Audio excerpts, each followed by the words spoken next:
공급량 기준으로만 봐도 14배에서 28배가 차이가 나요.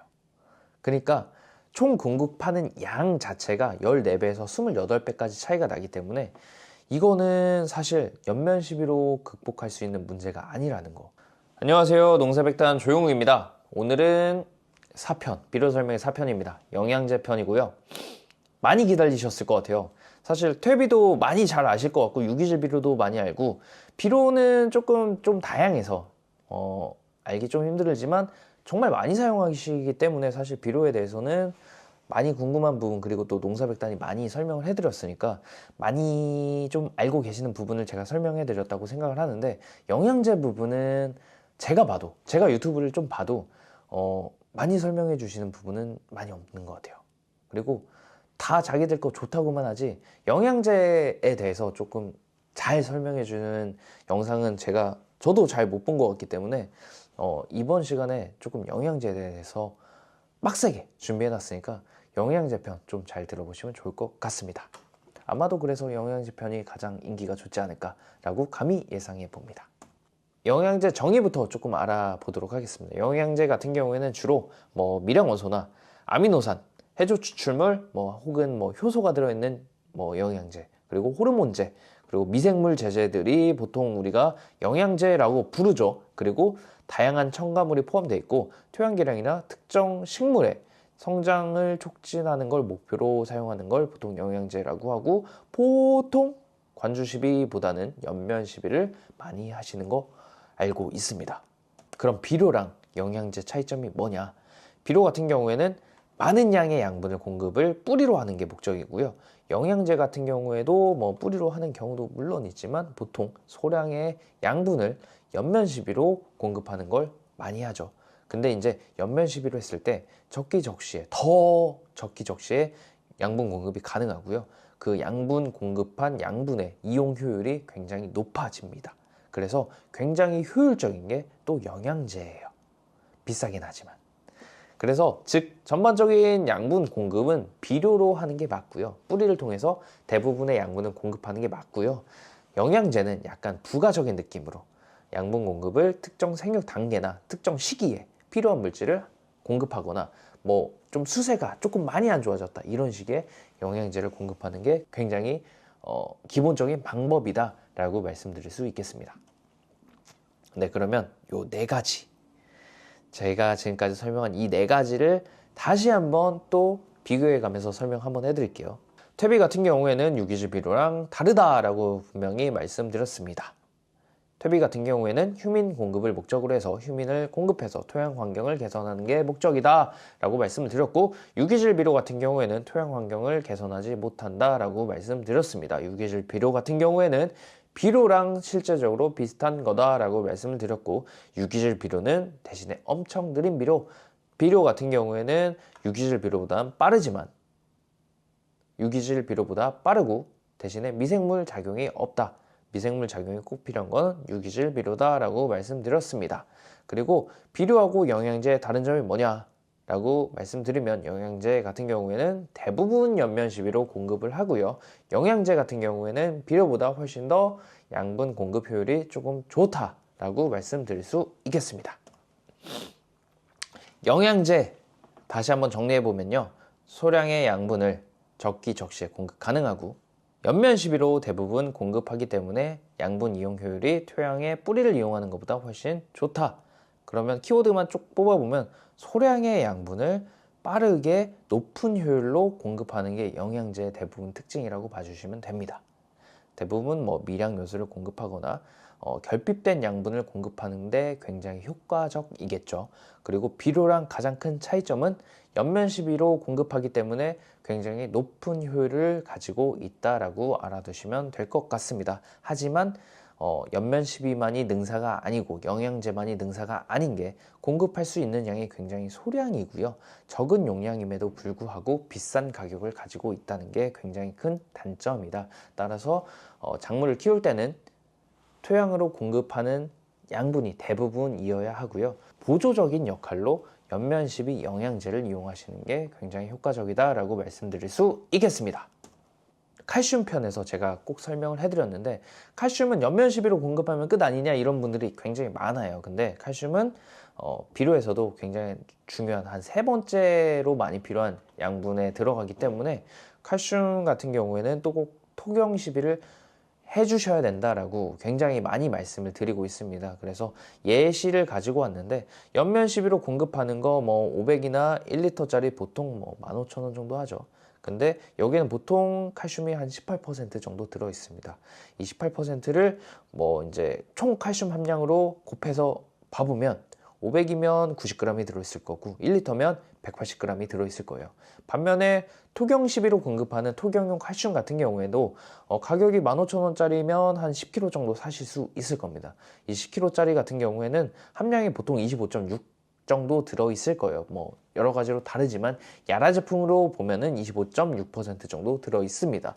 근데 이 안에 들어있는 총 칼슘의 함량, 아까는 g이었어요. 여기는 킬로그램입니다. 그래서 2.56kg 정도 들어있는 걸 보실 수 있습니다. 그래서 함량 기준으로만 봐도 14배에서 28배가 차이가 나요.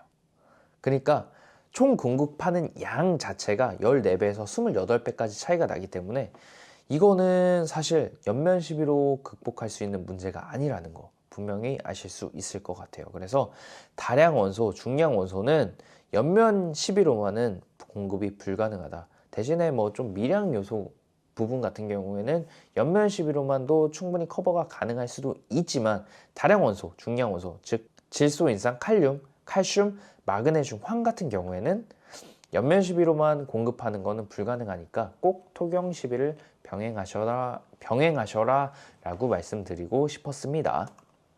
네, 기다리시던 좋은 영양제를 고르는 방법에 대해서 설명을 한번 드려볼 건데요. 좋은 영양제를 고르는 방법 4가지 정도로 제가 준비를 해왔습니다. 첫 번째는 원료의 종류에 따라서 좋은 영양제를 고를 수 있을 것 같고요. 그리고 그 원료의 흡수성에 대해서 꼭 알고 계셔야 됩니다. 그리고 흡착성, 침투 확산성이 들어있는 영양제를 꼭 찾으셔야 되고, 양분의 함량에 대해서도 꼭 보셔야 되는 거, 이거 차근히 하나씩 설명해 드려 보도록 하겠습니다. 먼저 원료의 종류 같은 경우에는 알기가 조금 어려우신 분들도 있지만 농사백단에서 굉장히 많이 설명해 드렸습니다. 황산칼륨이 염화칼륨보다 좋다라고 분명히 굉장히 많이 말씀드렸잖아요. 칼륨의 함량은 뭐 비슷하게 맞출 수 있더라도 부가적으로 들어가는 게 황이냐 염소냐에 따라서 효과가 굉장히 많이 달라지기 때문에, 예를 들어서 뭐 18%의 같은 칼륨의 함량을 함유한 영양제가 있다고 생각을 해보십시다. 근데 이 안에 칼륨이 18%인 건 알겠는데 염화칼륨이 18%인지 황산칼륨이 18%인지 이걸 아셔야 된다는 얘기예요. 그래서 그거에 따라서 효과가 굉장히 달라집니다. 염화칼륨 같은 경우에는 황산분도 같이 가지고 있기 때문에 색이나 당도, 그리고 크기에 굉장히 영향을 줄 수 있습니다. 반면에 염화칼륨 같은 경우에는 칼륨만 있다라고 봐주시면 돼요. 염소는 거의 뭐 작용을 못하기 때문에 색이나 당도에는 거의 영향을 주지 못하고요. 크기에만 좀 영향을 줄 수 있습니다. 따라서 색이랑 당도까지 챙기고 싶으신 분들은 황산칼륨을 꼭 사용하셔야겠죠. 그리고 염화칼륨을 사용하시면은 염소 성분의 공급으로 인해서 오히려 칼륨의 흡수도가 조금 떨어질 수도 있습니다. 그래서 이런 부분까지 감안을 하시면 좋은 영양제 어떤 거 골라야 되냐 그러면 원료를 조금 아시는 거, 칼륨 성분을 공급하고 싶다라고 하면은 염화칼륨이 좋냐 그리고 황산칼륨이 좋냐, 요거 정도는 알고 계셔야 된다는 거예요. 그래서 나라면 황산칼륨을 고르겠다, 이런 판단이 꼭 서셔야 된다는 말씀 드리고 싶었습니다. 네, 그리고 두 번째로 같은 경우에는 뭐 해조 추출물 같은 게 좀 얘기가 될 것 같아요. 해조 추출물 같은 경우에도 뭐 여러 가지가 있어요. 갈조류가 있고 녹조류가 있고 홍조류가 있고 굉장히 많은 종류의 해조 추출물이 있지만 그 안에 뭐 유기물 함량만 봐서 되는 게 아니라 종류를 꼭 보셔야 된다는 얘기입니다. 해조 추출물 같은 경우에는 갈조류의 아스코필럼 노도섬이 굉장히 좋은 해조 추출물로 널리 알려져 있습니다. 예를 들어서 유기물 10%짜리 해조 추출물이 똑같이 있다고 생각을 해보시면 뭐 이 안에 아스코필럼 노도섬이 10% 들어있는 건지, 녹조류가 10% 들어있는 건지 홍조류가 10% 들어있는 건지에 따라서 굉장히 효과가 많이 차이 난다는 말씀을 드리고 싶었던 겁니다. 그래서 그 중에서도 가장 효과가 좋은 걸 고르라고 하면 아스코필럼 노도섬이 전량으로 들어가 있는 걸 고르시라 라고 말씀을 꼭 드리고 싶었던 거예요. 그래서 원료의 종류를 아시는 것도 농가분들이 꼭 아셨으면 좋겠다. 원료의 종류도 꼭 한 번씩 살펴보셨으면 좋겠다. 같은 함량일지라도 염화칼륨이 10%냐 황산칼륨이 10%냐에 따라서 차이가 명확하게 달라지고요. 뭐 해조 추출물 같은 경우에는 아스코필름 노도섬이 10%냐 혹은 뭐 홍조류가 10%냐에 따라서 굉장히 효과가 달라진다 라고 말씀드릴 수 있겠습니다. 그리고 두 번째로요, 원료의 흡수성을 아셔야 되는데 요거는 사실 조금 어려워요. 왜냐면 조금 화학적인 내용이 많이 들어가기 때문에 이거는 농사백단에서 꾸준하게 설명해 드리도록 하겠습니다. 그 이유 같은 경우에는요, 원료의 흡수성은 입자의 크기나 원료의 성질에 따라서 굉장히 많이 차이가 나게 되는데요. 입자의 크기 같은 경우에를 눈으로 쉽게 판단해 보시라고 이런 사진을 2개 가지고 왔습니다. 이렇게 큰 게 흡수가 편할까요? 아니면 이렇게 좁쌀같이 작은 친구들의 흡수가 편할까요? 당연히 입으로 흡수되니까 이 작은 구멍을 통해서 들어가게 되니까 이렇게 작은 입자들이 들어가는 게 훨씬 더 효율적입니다. 따라서 입자의 크기가 작은 게 훨씬 더 흡수가 빠르다라고 말씀드릴 수 있을 것 같아요. 그래서 많은 영양제에 이런 말이 붙어요. 나노란 말이 붙어요. 나노 뭐뭐 이렇게 돼 있어도 나노로 이렇게 잘게 잘라진 건 아니다. 그냥 이거는 홍보 문구일 뿐이다. 이것도 꼭 알아두시면 좋을 것 같습니다. 네, 입자의 크기에 대해서 쭉 말씀을 드렸는데 두 번째는 원료의 성질입니다. 이 부분은 더 알기가 사실 어려운데 정말 화학적인 부분이기 때문에 그래요. 뭐 구리 영양제가 있다고 가정을 해보겠습니다. 구리 영양제가 2가지가 이렇게 있는데 하나는 77%의 구리 영양제고 하나는 86%의 구리 영양제입니다. 색깔은 검은색이 있고 빨간색이 있는데 이게 소수성인지 아니면 친수성인지에 따라서 원료의 성질이 또 결정이 되고 이 크기가 50인치, 100인치, 2인치, 5인치에 따라서 또 결정이 많이 됩니다. 그래서 파티클 사이즈, 그러니까 입자의 크기가 조금 작은 게 좀 유리할 거고요. 그리고 친수성인 게 더 유리할 겁니다. 그래서 이런 부분은 농사백단에서 굉장히 잘 앞으로 추후에 더 잘 알려드릴 거니까 많이 시청해 주시면 또 영양제 잘 고르는 방법 아실 수 있을 것 같고요. 킬레이트 된 영양제들 굉장히 많이 있잖아요. 철 킬레이트라고 하면은 EDTA, DTPA, 그리고 에다, 이런 여러 가지 킬레이트 된 성분들이 있는데 이런 성분들에 따라서 또 흡수성이 달라집니다. 그리고 또 요즘에는 유기산으로 킬레이트 했다는 것도 많이 있어요. 근데 유기산 킬레이트 같은 경우에는 효과가 조금 많이 떨어지다 보니까 유기산 킬레이트 같은 경우에는 크게 신경 쓰지 않고 사용하시는 게 또 효과적이라고 말씀드릴 수 있을 것 같아요.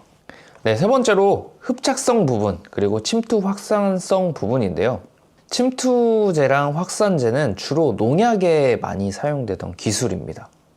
아시겠지만 이제 농약이 이렇게 잘 묻고 잘 퍼지고 해야 효과가 발휘되잖아요. 이제 영양제에서도 이런 기술들이 많이 접목이 되기 시작했습니다. 그래서 비가 오는 환경에서 잘 붙어 있을 수 있는가, 바람이 부는 환경에서도 입에 잘 붙어 있을 수 있는가, 증발이 빠른 환경에서도 피해를 주지 않고 입으로 잘 흡수될 수 있는가, 이런 부분들이 꼭 필요할 거고요. 그리고 입에 고루고루 잘 퍼질 수 있는가, 접촉 면적이 증가하면 증가할수록 흡수가 더 빠를 거니까요. 그리고 돋보기 효과 방지라고 적어놨는데 이렇게 돋보기 효과가 되면 이렇게 이쪽에 빛이 쏴지면 여기에 모이면서 여기가 타는 증상이 발생할 수도 있습니다. 그래서 이런 잎에 뿌리는 것 같은 경우에는 꼭 확산제가 들어있어 가지고 입에 쭉 퍼져서 흡수되는 게 훨씬 더 효과적이고 피해도 덜 주는 확산제가 꼭 필요하다라고 말씀드릴 수 있겠고요.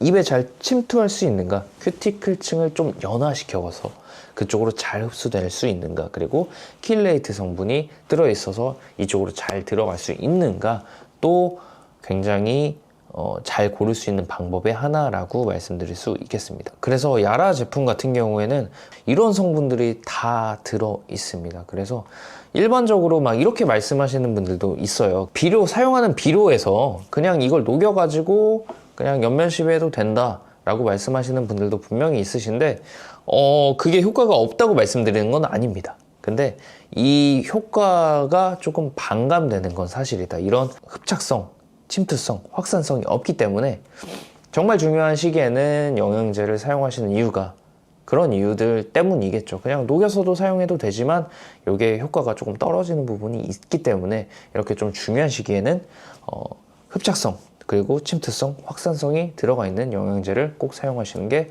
좋다. 그리고 같은 가격이라면 흡착성, 침투성, 그리고 확산성이 꼭 있는 제품을 사용하시는 게 훨씬 더 좋은 영양제를 고르는 방법이다 라고 말씀드릴 수 있겠습니다. 네, 마지막으로 보증 성분량을 꼭 확인하셔라 라고 말씀드리고 싶은데요. 보증 성분량을 꼭 확인하라고 말씀드리는 이유는 이 안에 얼마나만큼의 양분이 들어있는지 꼭 확인하시라는 말씀을 드리는 거예요. 겉에는 뭐 붕소가 들어있어요, 뭐 칼슘이 들어있어요 해서 뭐 효과가 좋습니다 이렇게 할 수 있지만 성분량을 확인 안 하면 말짱 도루묵입니다. 여기에 1%만 넣어도 보통 홍보 문구는 칼슘이 들어있고 이렇게 칼슘이 공급되기 때문에 뭐 낙과가 안 나고요, 저장성이 좋아지고요, 이런 식으로 설명이 돼 있을 수 있다는 얘기를 드리는 거예요. 근데 1% 들어있냐, 2% 들어있냐, 10% 들어있냐에 따라서 굉장히 또 큰 차이가 많이 발생할 수 있기 때문에요. 보증 성분량을 꼭 확인하셔라 라고 말씀을 꼭 드리는 겁니다. 근데 보증 성분량만 확인하시기엔 좀 맹점이 좀 존재하긴 합니다. 그 이유 같은 경우에는요, 법적인 한계가 있기 때문인데요. 이 법적인 거를 제가 여기다가 적어 오긴 했는데요. 법적인 거 여기서 설명을 드려봤자 어렵기만 하기 때문에 제가 이렇게 얘를 그냥 가지고 왔습니다. 저희 바이오트랙 제품인데요. 여기다가 이제 보증 성분량에다가 붕소, 아연만 적어 놨어요. 근데 붕소랑 아연만 있냐? 그거 아니거든요. 이 안에 질소, 칼륨, 아연, 붕소, 그리고 아스코필름, 노도섬도 들어있는 제품이 이 바이오트랙이라는 제품인데 등록을 할 때는 붕소하고 아연밖에 안 적었어요. 왜냐면 두 가지 항목을 적게 되어 있는데 일반적으로 이런 거는 붕소랑 아연으로 이제 등록시키는 게 편리하기 때문입니다. 그래서 보증 성분량만 보시는 거가 아니라 뒷면에 함량을 다 적어 놓은 제품이 있으면 이걸 확인하시면 되고, 만약에 이런 게 안 적혀 있다 그러면 그럼 회사로 전화하셔가지고 이 안에 어떤 성분이 들어있고 얼마나 들어있는지를 꼭 확인하셔서 사용하시는 걸 추천드리도록 하겠습니다. 네, 저희 같은 경우에는 뭐 질소가 얼마 들어있는지, 칼륨이 얼마 들어있는지, 붕소, 아연 얼마 들어있는지, 그리고 밀도가 얼마인지, pH가 얼마인지, 그리고 이 색상이 어떤 색인지까지 적어놨으니까요. 이렇게 적어놓은 데가 별로 없을 거예요. 근데 야라 제품 같은 경우에는 이렇게 투명하게 다 농가분들한테 정보를 공개하고 있기 때문에 저희한테는 뭐 전화 굳이 하실 필요 없이 이거 믿고 사용하시면 될 것 같다고 말씀드릴 수 있겠습니다. 네, 여기까지 제가 영양제에 대해서 설명드렸고 어떤 영양제를 고르는 게 좋은지에 대해서까지 설명을 드려봤습니다. 다음 시간에는요, 영양제 성분에 대해서 말씀을 드려볼 건데요. 이 댓글 정말 신경 쓰였어요. 이게 무슨 원료로 어떻게 만들어진 건지 내용도 없고 설명도 없고 그냥 좋다고만 합니다. 약장사도 이런 식으로 약을 안 파는데 라는 말에 정말 많이 긁혀가지고 해조 추출물, 휴믹산, 풀빅산, 아미노산 이게 뭔지, 그리고 어떤 작용을 하는지, 그리고 어떤 제품이 어떤 역할을 하는지, 어떤 식으로 골라야 되는지까지 종류, 원리에 대해서 확실하게 설명드려보는 시간 가져보도록 하겠습니다. 그러면 구독, 좋아요, 알람 설정까지 부탁드리고요. 다음 시간 5편 때 만나 뵙도록 하겠습니다. 감사합니다.